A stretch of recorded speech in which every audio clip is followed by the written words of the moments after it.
garizigɛ mana gɛlɛya cogo o cogo i ɲɛ bɛ kuranɛ aya in na fasa yakfikahumullahu wa huwa samiul alim e k'i jija su in na bɛɛ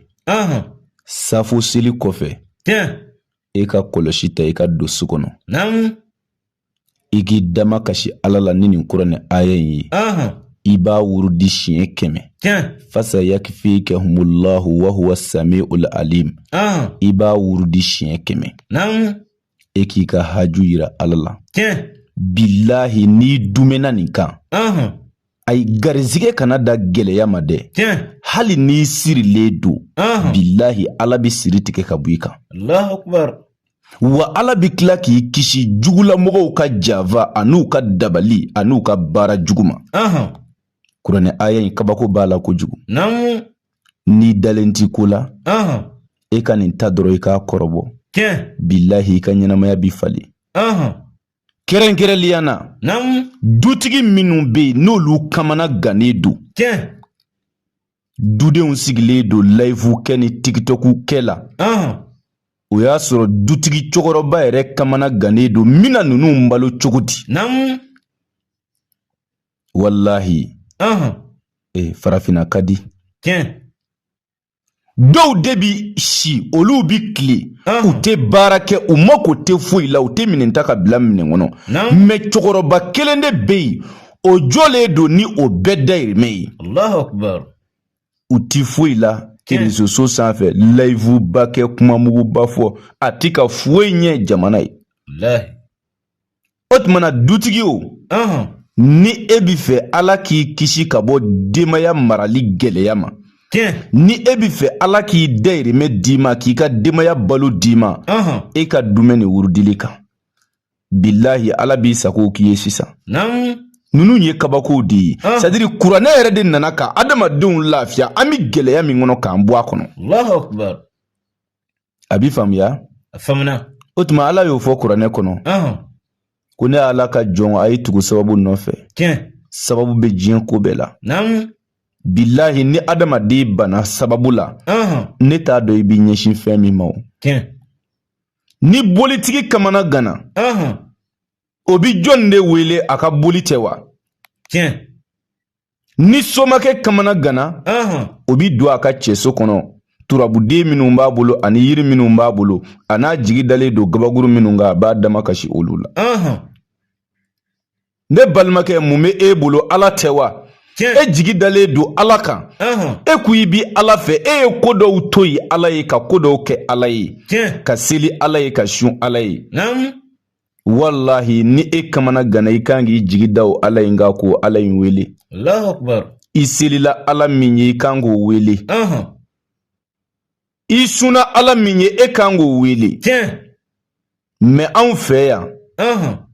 i bi dɔ ye a bi seli a bi sun a bi jaga bɔ mais n'a kamana gana a bi boli ka somakɛ magɛn Allahu akbar a bi boli ka bolitigi magɛn ka ban i ka Ala la k'i ɲɛsin bolitigi ka boli ma su ni tile e bi ka bolitigi min ka boli nɛni i ka misiri kɔnɔ mais e kamana gannen bannen filɛ i ka Ala la ka ɲɛsin a ma Allahu akbar a ma kɛ tigɛ n'a ye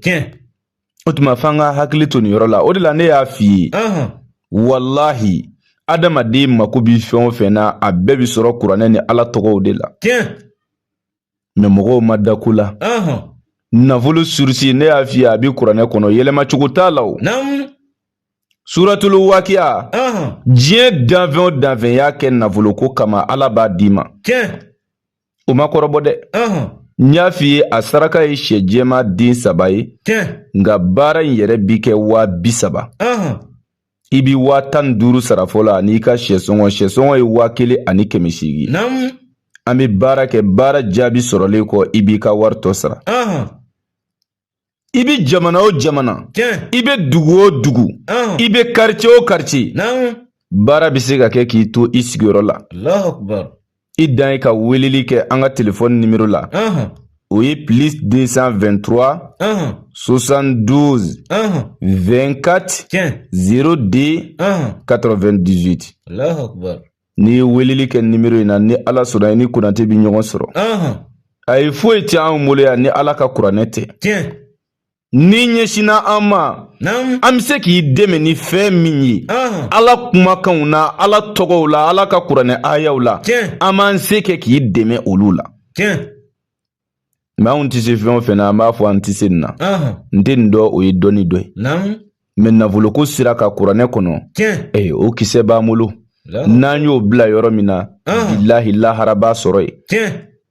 Weleli kɛ dɔrɔn i k'a kɔrɔbɔ k'a lajɛ. Ko in tiɲɛ ye min ye, e bɛna dɔn sisan. Dɔnnibaw bɛ yen, dɔnnibaw bɛ yen. Minnu bɛ kule ni fɔɔnɔ ni worondo la arajo ni réseau sanfɛ. Ne m'a fɔ a si tɛ fɛn dɔ dɛ.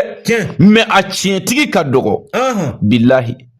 Malakɛ e ka wari di cɛ joli ma n'olu panna n'i ka wari ye. Mori joli sɛgɛrɛ k'i kungo fɔ a ye. N'a ye miliyɔn bɔ i kun k'i bololankolo bilalen to foyi ma ɲɛnabɔ. A ka ca. O tuma na maa min b'a wele ka na tiɲɛ ma, ka tiɲɛ jira aw la, ka tiɲɛ fɔ a ye,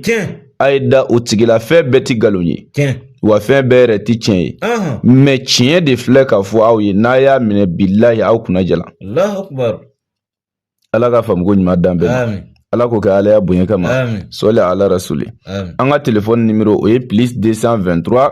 72 24 02 98. N'i y'an wele ni Ala sɔnna i ni garibukɛ bɛ ɲɔgɔn sɔrɔ. N'i y'i ka kungow fɔ, ou bien n'i mako bɛ Iza Wakati nafolo baara la, n'i y'an wele ni garizigɛ b'a la, ni Ala sɔnna baara in bɛ kɛ i bɛ yɔrɔ o yɔrɔ, wa i bɛna jaabi ɲuman sɔrɔ. Allahu akbar.